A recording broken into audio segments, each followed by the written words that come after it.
ऐसे लिखो भूकंप।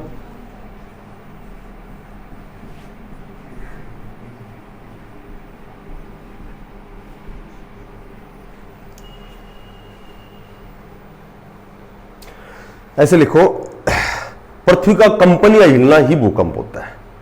पृथ्वी का कंपन करना या हिलना ही भूकंप होता है।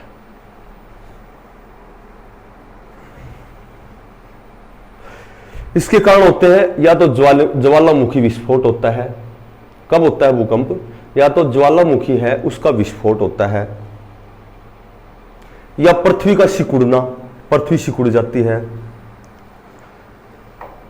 या फिर भूसंतुलन, पृथ्वी का संतुलन बिगड़ जाता है, भूसंतुलन। या फिर ये जो बड़े बड़े जो बांध होते हैं ना, बांधों का निर्माण करते हैं, बांध बनाते हैं, उससे भी पृथ्वी सिकुड़ जाती है, भूकंप आता है। बांधों का निर्माण, जितने भी बांध होते हैं उनका जब निर्माण हम करते हैं तो पृथ्वी में सिकुड़न हो जाता है, भूसंतुलन बिगड़, पृथ्वी का संतुलन बिगड़ जाता है, उससे ये इर्थक्वेक होते हैं, भूकंप होते हैं।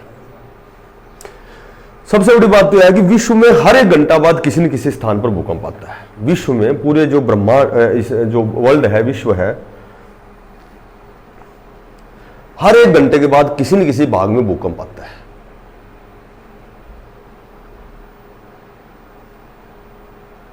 जैसे विश्व में कितने समय बाद भूकंप आता है, तो तुम्हें 1 घंटा ऑप्शन मिलेगा। हर एक घंटे बाद किसी न किसी स्थान पर भूकंप आता है। जो भूकंप होता है, जो भूकंप होता है वो क्या होता है कि ये इसका जो इसकी डिस्टेंस है, दूरी है, वो लिख लो भूतल से 50 से 100 किलोमीटर की गहराई तक। भू का जो तल है, पृथ्वी का जो तल है, 50 से 100 किलोमीटर की गहराई तक भूकंप आता है हमेशा। इसकी एवरेज जो डिस्टेंस है वो 50 से 100 किलोमीटर की गहराई तक उत्पन्न होते हैं। भूकंप का अध्ययन करने वाला जो विज्ञान होता है, भूकंप का जो विज्ञान होता है, सिस्मोलॉजी होता है। जो भूकंप का जिस विज्ञान के द्वारा हम अध्ययन करते हैं उसको सिस्मोलॉजी कहते हैं, सिस्मोलॉजी।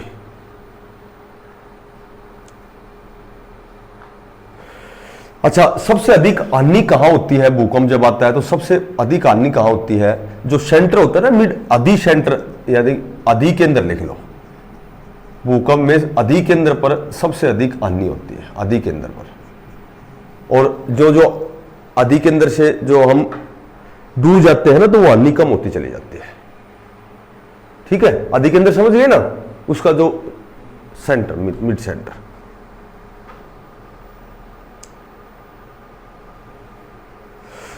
एक छोटी सी लाइन लिखो, बढ़िया लाइन है।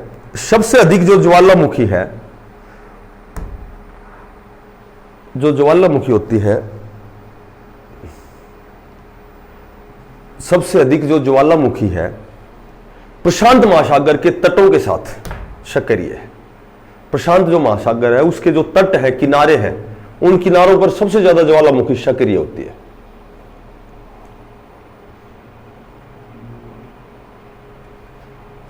इसलिए इसे अग्निवलय कहते हैं। प्रशांत महासागर के जो तट होते हैं उनको अग्निवलय कहा जाता है। अग्निवलय क्यों कहा जाता है? कि प्रशांत महासागर के जो किनारे तट हैं वहां सबसे अधिक ज्वालामुखी सक्रिय होती है, इसलिए उन्हें अग्निवलय कहते हैं।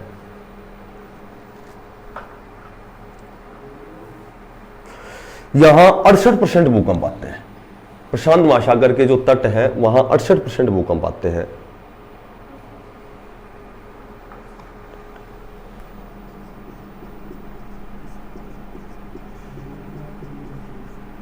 कई बार पूछते हैं कि जो प्लेट टेक्टोनिक सिद्धांत है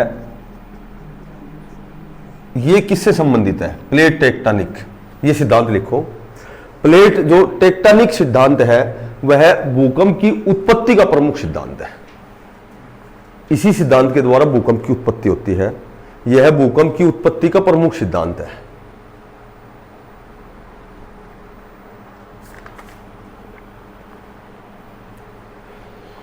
भूकंप है, इसको हम किससे मापते हैं? तो मापने का जो यंत्र होता है, यंत्र तो होता है, एक तो पैमाना होता है, तो इसका मापने का जो पैमाना होता है वो सिस्मोग्राफ होता है।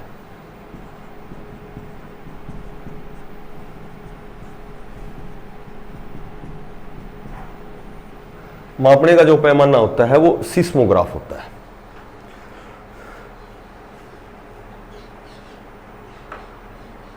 और इसके परिणाम को रिएक्टर पैमाने पर मापते हैं। इसका जो परिणाम है रिएक्टर पैमाने पर मापते हैं।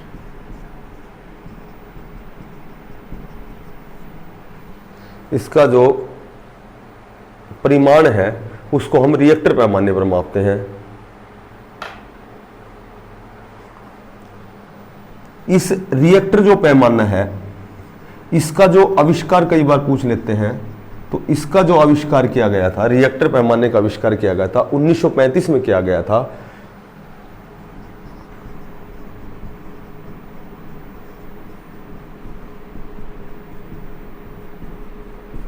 (1935) में चार्ल्स शेफ रिएक्टर ने किया था।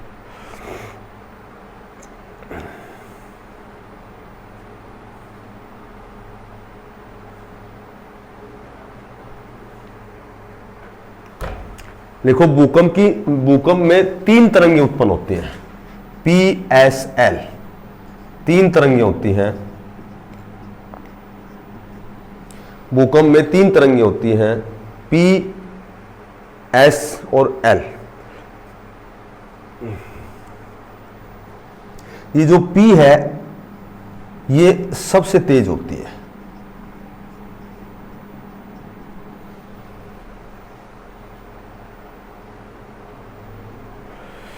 एक भूकंप की भविष्यवाणी कैसे की जाती है? तो ये ध्यान रखना कि जो पशु होते हैं, पशुओं के आचरण से हमें पता लग जाता है कि भूकंप आने वाला है। पशुओं के आचरण से भूकंप की भविष्यवाणी की जाती है। भविष्यवाणी कैसे की जाती है? पशुओं का आचरण है ना, वो चेंज हो जाता है।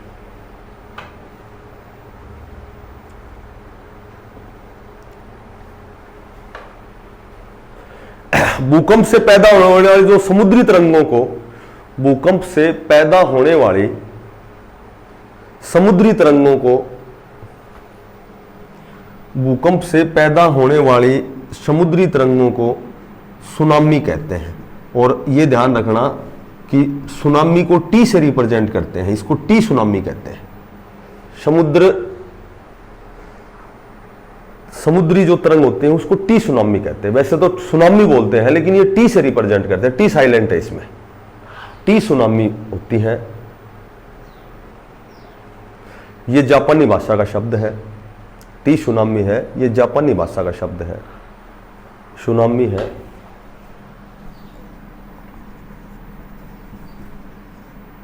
ये जापानी भाषा का शब्द है।